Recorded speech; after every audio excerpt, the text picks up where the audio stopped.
Magpupulag-pulagan ka na lamang ba?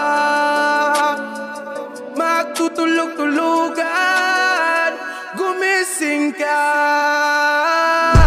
Ito na ang oras para lumaban. Huwag kang umatras pag nasa katwiran.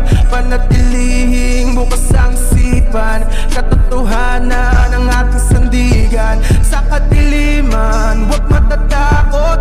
Pagkat liwanag ang siyang babalot sa ating bayang Pilipinas. Sa ating bayang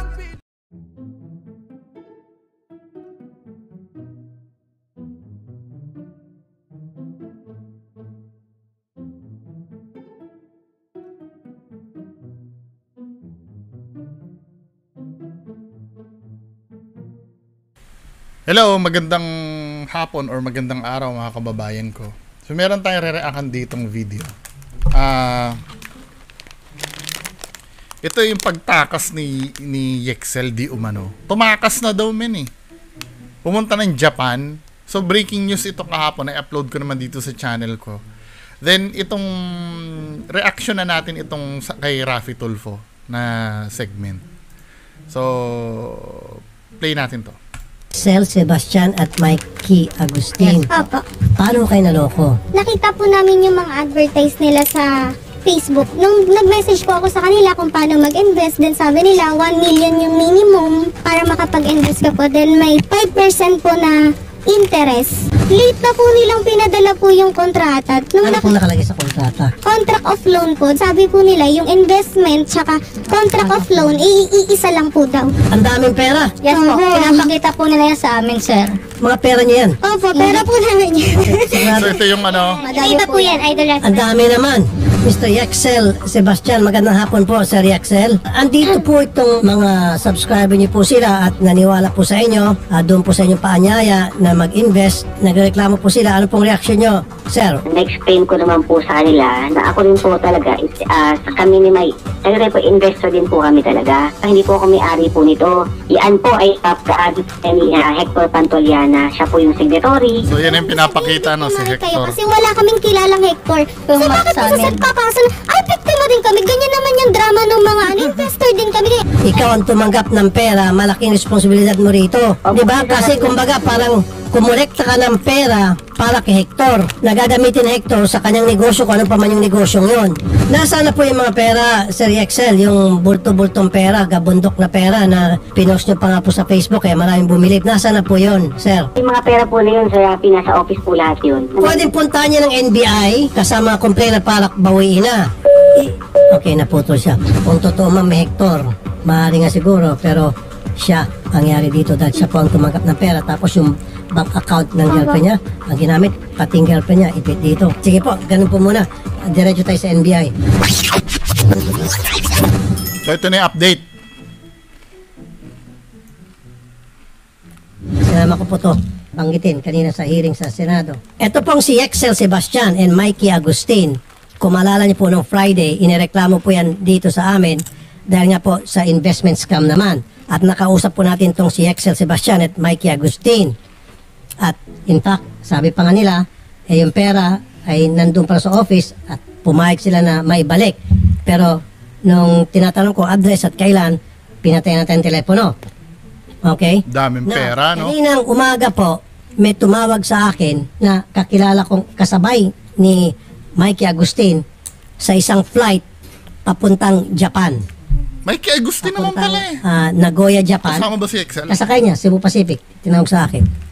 Hindi ko alam kung itong dalawa, si Yexel sa si Mikey, nasa, yan po, sakay po ng Cebu Pacific, papuntang Nagoya, 7:40 yung flight. Hindi ko alam kung sila ay patakas o baka pagdating po doon sa Japan, sila ay magre-recruit ng mga investor.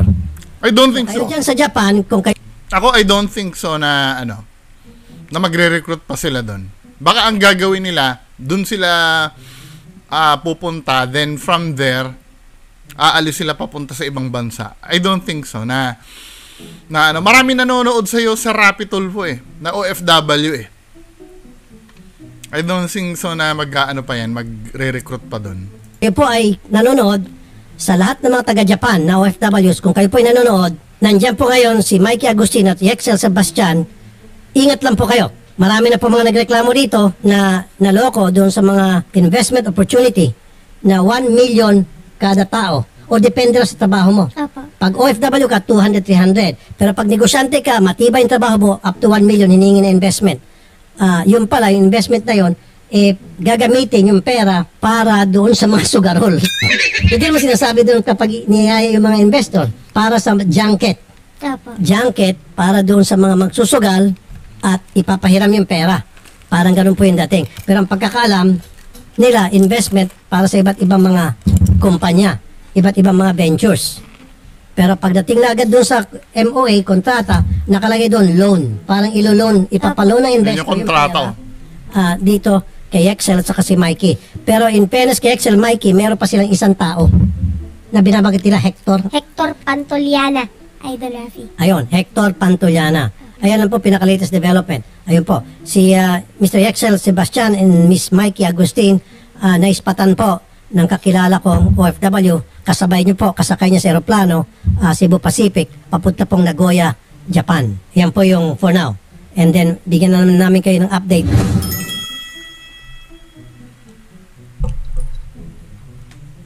So, Nakausap ko yung immigration.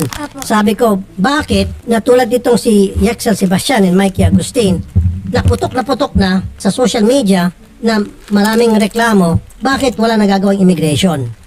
sa Rapitol po naman no. Hindi ko alam dito kung baguhan lang to sa Rapitol po Siyempre, need ng hold departure order tsaka court order. Sa Rapitol po naman. Ano ba yan? Di ba? Feeling ko dito, mamaya magbibigay ako ng opinion tungkol dito. Tama nga naman sagot nila. Sir, Senator, hanggat walang court order, hindi namin ma-hold ang departure ng sinumang pasahero. So that's why, kinausap kanina ang legislative staff ko na pag-isipan namin, pagplanuhan namin kung paano gumawa ng batas na sa oras na merong 10 or more, or maybe make it a little higher para sigurado, o 20 or more complainant naka-file sa DOJ at pare-parehong reklamo, hindi pa nailalagay sa korte, bigyan ng kapangyarihan ang DOJ Secretary na para i-hold ang departure ng sino man na marami ng reklamo sapagkat siya ay nanloloko. Di ba? Opo. Yun yung ipapile ko. For now, pwede maglamas-pasok ang sino mang mga may reklamo sa kanila ng panloloko. Ako feeling ko ganito mag-opinion ako. Feeling ko kasalanan din ni Rafi Tulfo yun Baka mamaya may Tulfo natics na magalit sa akin Kasi ang ginagawa kasi ni Rafi Tulfo, obserbahan ko, pag sinalang niya sa program niya, di ba, sasabihin yung damages na nagawa. At the same time, tatakutin yung akusado. Siyempre, ang tendency nun, gagawa ng paraan yon. Sabihin mo ba naman na non-bailable? Yes, totoo nga naman. Let's say non-bailable. Pero, anong nangyayari kasi, pinapamukha mo na doon sa criminal yung hatol sa kanya. Di ba? Naku, non-bailable. Parang tinatakot-takot pa ni Rafi Tulfo siyempre, may pera yon. Ang tendency nun, hahanap ng paraan yun para umalis na agad. Siyempre, may mga mag-a-advise dyan na ngayon palang umalis ka na hanggat wala pang naisasampang kaso. Kaya ang ginawa ni Yexel, di ba, pinakalma niya muna yung, doon sa na-content natin kahapon, may nilik na conversation si Makagago habang kinakausap niya yung mga clients niya. Di ba? Pinapakalma niya muna. Nung kumalma na, sabay fly away na. Di ba? Predictable na yung mangyayari. Ang problema kasi naman, dapat hindi mo na pinablik yun talaga Di ba? Yun ang nangyayari kay Yexel. Kaya lang, syempre, in demand din ng tao. Gusto namin mapanood namin yan. Pero, sana ang ginawa man lang, quiet na lang muna sana. Diba? Paano nalaman na nasa Tulfo na agad yun? Wala na. I don't know. Siguro, wag naman natin husgahan na nagtago, Siguro ang sabi niya pa doon sa kausap niya, hindi daw siya mawawala. Hindi, baka malay mo, sa sobrang stress, gusto mo nang ang tawag dito, gusto muna niyang mag-unwind. Pero yun na ba yun? Patakas na ba ang tawag doon, mga kababayan ko? Sa akin, dapat hindi na muna kasi inano sa public na tinutulungan nila. Ang nangyari kasi nga ganyan, di ba? Bumanat na agad si Tulfo na, naku, ilan bang kulong nito? Naku, non-bailable ba to? Ganyan. Siyempre, matatakot yung kasabwat or yung criminal. Dapat hindi na muna niya in-announce. Nakapaghanda tuloy. Wala na. Siguro, wala na yon. Magpapakita pa ba yon? Tingnan natin kung paninindigan nila. Then ito, mga kababayan ko, shift tayo sa ibang issue. Another artista din, men. Another artista na sangkot na naman sa ganyan. 'Di ba? Kilala niyo si Carlos Cepeda? Nasa action movies to dati, laging kontrabida to, laging villain ang roles nito Ito yun, inaresto siya, same issue. Papakita ko sa inyo, ha.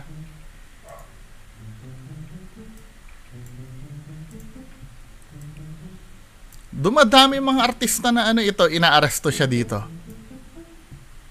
Ayusin lang natin, ha, kasi kanina Tulfo yung piniplay natin 'Di ba? O yan, ito 'yon. Ito yung pag-aresto kay Carlos Cepeda. Sir, magandang umaga po. Kasama ko po ang aming Chief Quality Inspector ng CIDU. Himasrehas ngayon sa kulungan ang veteran actor na si Ricardo Cepeda matapos arestuhin ng mga pulis dahil sa kasong syndicate estopa. Shit, non-bailable yun. Na-corner ng mga operatiba ng Quezon City Police District, QCPD, ang aktor sa Caloocan City. Sa bisa ng warrant of arrest na inisyu ng Sanchez Mira, Cagayan Regional Trial Court Executive Judge na si Gemma Bucaya Madrid, dinala sa QCPD headquarters sa Camp Karingal si Ricardo for proper documentation. Hindi naman daw nanlaban ang aktor. Sabi pa sa report, walang inirekomendang piyansa ang korte para sa pansamantalang paglaya ng aktor. Anya pa sa balita, tila na surprise raw ito nang biglang sumambulat ang pulisya at sinabing maghanap na siya ng abogado na tutulong sa kanya sa korte dahil kinasuhan ito ng syndicate estopa. Nagulat ang aktor at tila hindi na pumalag at sumama na lang sa pulisya na hinain sa kanya na warrant of arrest. Si Ricardo ay kasalukuyan cast ng ang probinsyano na kalaunan na nahuli sa palabas. Ngunit sa totoong buhay ay naaresto na rin ito. Sa ngayon hindi patukoy kung sino ang nagsampa ng kaso sa veteranong aktor. Kung mapapatunayan na si Ricardo ay may na-estapa na pera, maaari itong nakulong na habang panahon at non-bail ang kaso niyang ito. Ngunit may mga bulong-bulungan na nahandang tumulong si Coco Martin mapawalang bisa lang ang kaso ni Ricardo kung mapapatunayan na wala itong kasalanan sa batas. Narito ang actual video ng pag-aresto kay Ricardo Cepeda. Kasama ko po ang aming Chief Quality Inspector ng CIDU, Captain Joseph Valle, at po namin kasama sa warrant of arrest. Sa harap ko po, aming papakita sa iyo ang dalawang alternative device na gamit namin bilang required ng ating korte sa pag-aresto. Ano kayang company to, no? Uno ng aming Chief CIDU, President of the Lapitan, itong Sir Ricardo Cepeda, ay na-aresto namin sa bisa ng warrant of arrest. Na-inisyo ang Honorable Judge Gemma P. Bucaya Madrid, Executive Judge ng 2nd Judicial Region RTC Branch 12 ng Sanchez Mira, Cagayan sa kasong syndicated estafa under Article 315. Yun lamang po, ano ang masasabi mo sa balitang ito? Comment mo. Shit, nakakahiya. Another celebrity na naman na nasangkot yan. Ano ba to? Investment scheme? Walang linaw Pero tingnan natin meron pa ako isang video na nakita. Ano kayang company yung inaano nito? Yun ini-endorse niya. Saan na ba yun?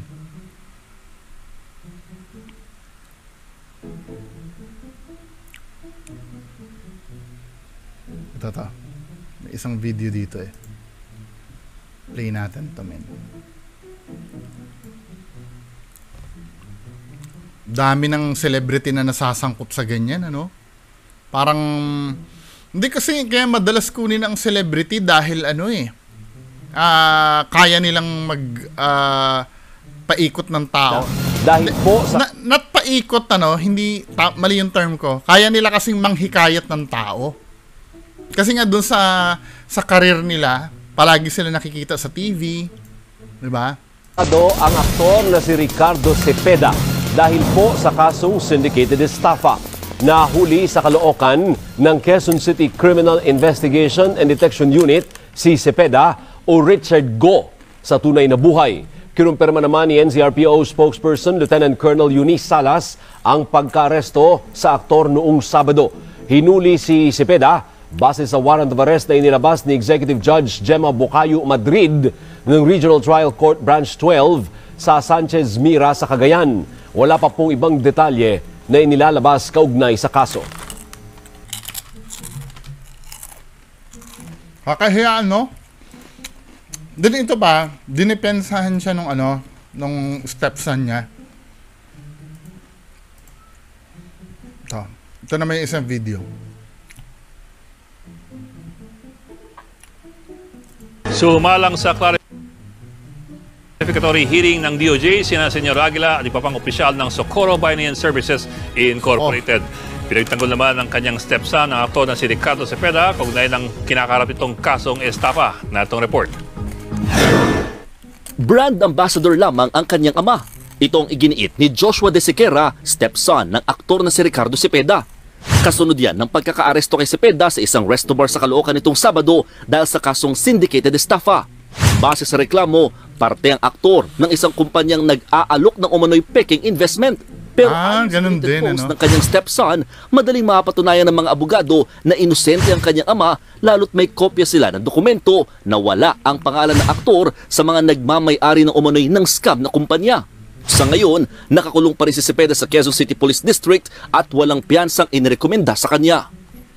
Sumalang naman sa clarificatory hearing ang mga opisyal ng kasi ang sabi dito, ang sabi ng stepson niya, siya ay brand ambassador lamang. 'Di ba? Parang makasalanan niya ba 'yon?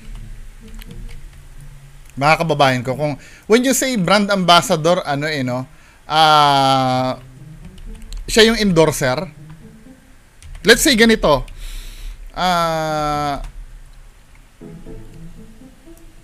Let's say si Marian Rivera, nag-endorse siya ng facial wash. 'Di ba? Ito nang gamitin nyo, facial wash. Sabay may gumamit nung facial wash na ini-endorse niya, bigla nasunog ang mukha. Kasalanan ba ni Marian Rivera 'yon? Pero ang iniisip ko din naman, nakakita ng grounds yung fiscal, kaya siya sinama. 'Di ba? Pwede kasi ang nangyari ganito, since sige, ang sabi niya kasi brand ambassador daw siya, Tingnan natin yung yung deleted post.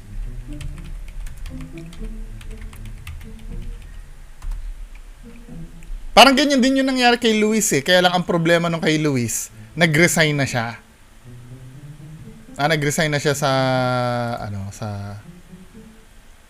Ito yung sabi nung statement galing dun sa kampo niya Hindi, lilinawin ko na yung kay Luis Manzano, di ba, na nasangkot din sa ganyan.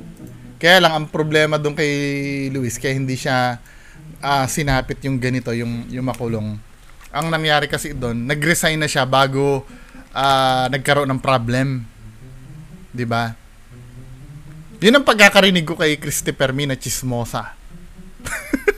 Ninapanood ko kasi 'yun Mas magandang may file ba ako na yung sinabi ni Christopher Min? Wait lang para hindi naman sabihin na hinugot natin sa hangin yung mga sinasabi natin dito. Diba? Asa na ba yun? Ito. Sige na nga, panoorin na nga natin si Christopher Min. Kasi dito ko nakuha yung explanation na yun Yung kung bakit hindi sinapit ni Luis Manzano yung sinapit ni Carlos Cepeda. Ng showbiz. Lalo na ang mga sikat na personalities o mga kilalang politiko. ang sumasabit po sa mga ganitong uri ng kaso, headline talaga, pagkain niya ng tabloid at ng social media. Yes, totoo. Ito ay dahil sa kaso na kinasangkutan di umano, dahil hindi pa naman natin alam kung ito na talaga ay ano ba ang katotohanan tungkol sa kasong ito ni Ricardo Cepeda. Alam mo, kinuli siya, tapos ikinulong at Nobel recommended pa raw. Pero alam mo anak, ang sabi ng kanyang pamilya, siya lang naman pala ang tagapag-promote, brand ambassador lang pala siya nung kumpanya na kinasuhan. Parang si Luis Manzano. Yan yung sinasabi. Si Luis Manzano nakapag-resign na nung lumutang yung issue tungkol dyan sa... So yun na nangyari, nag-resign na si Luis Manzano, ayon kay Christopher Min, di ba? Kaya medyo hindi siya na damay sa kumunoy. Ngayon dito sa isang post, basahin natin yung post nung ano niya nung stepson niya daw yung nag-post Ang sabi dito, please spread the word. Ricardo was wrongfully accused. He was simply the product endorser of a sales company.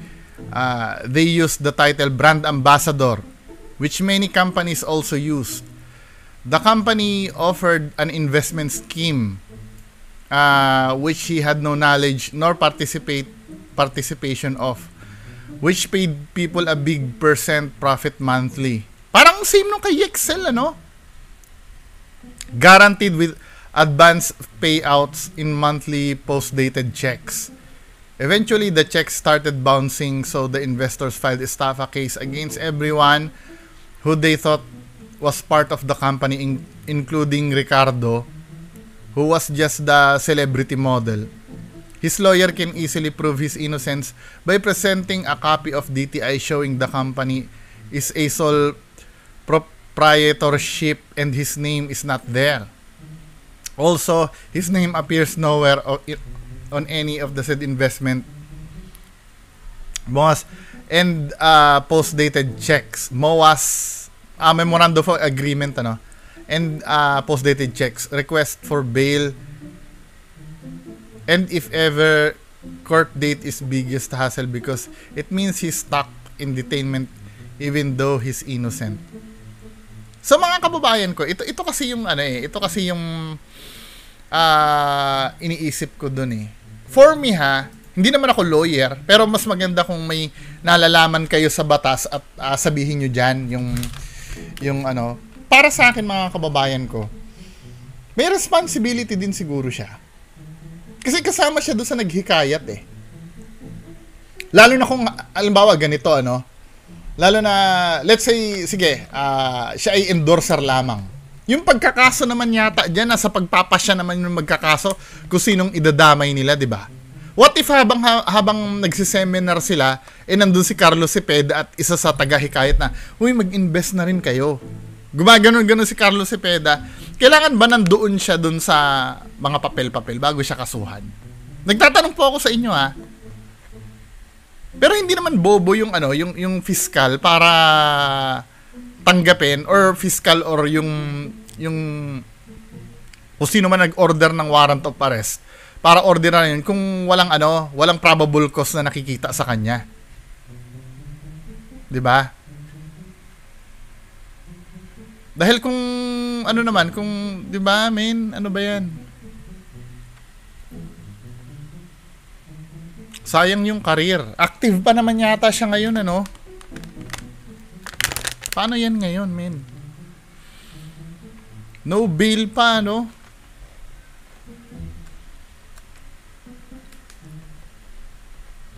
Siguro may mga dahilan yung nagsampa ng kaso na kaya sila na-convince dahil din sa ginawa niya. Dahil sa panghihikayat na ginawa niya rin. Kaya yung sinabi nga ni Christopher Min kanina, 'di ba? Powerful kasi ang words ng mga celebrities Kapag sinabi, katulad na example ko kanina, kapag sinabi ni Marian Rivera na dito sa product na to kaya naging ganito kaganda ang skin ko, maraming may idol sa kanya. Gagawin din 'yon. 'Di ba? Dahil sa product na to yumaman ako. 'Di ba? Sa pagbebenta ng produkto na to, yumaman ako. Di marami din magbebenta ng ganon. 'Di ba? As an endorser kasi yun ang trabaho mo, manghikayat eh. Dahil ikaw yung ginagamit ng company para magtiwala sa kanila yung tao. Eh siguro by that logic, kaya ka nadamay. 'Di ba? Pero depende pa rin sa lawyer nila yun kung paano nila patutunayan na wala naman talaga siyang kinalaman. Pero sa akin, no-brainer na yun na since ikaw ay brand ambassador ka, ang trabaho mo kasi ay maghikayat ng tao. 'Di ba? Sa supermarket, may mga brand ambassador doon, yung mga magagandang push girl ng mga beauty products. 'Di ba? Marami ako nakikitang gano'n nung nasa supermarket pa ako. Ang trabaho kasi nila talaga, ipupush sa'yo. Kasi bago ko pirmahan ng kontrata na, magde-demo muna sa harap ko yun eh. 'Di ba? Sige nga, paano mo ko kumbinsihin na bumili, 'di ba? Di lahat ng panghikayat gagawin nila. Pero wala akong Hindi na ano ko lang kasi kasi naano ko na yung brand ambassador na yun noon pa eh. Naano ko na talaga yan na ano tawag dito? Na i-encounter ko na yung word na yan, brand ambassador. Trabaho talaga niyan manghikayat. Isa ka sa nag-convince doon sa tao na mag-invest ng pera. 'Di ba? Eh paano yan ngayon? Tapos sabi, wala akong kinalaman diyan. So yung ginawa mo na yon, wala lang yon. Hindi, ito ang dinidiscuss ko lang dito, words ng isang tao na ginagamit ko lang naman yung common sense ko eh. Wala naman ako alam sa batas eh. Ngayon kung makakahanap sila ng loophole sa batas para mapatunayan na hindi siya kasama diyan, 'di ba? Good for him.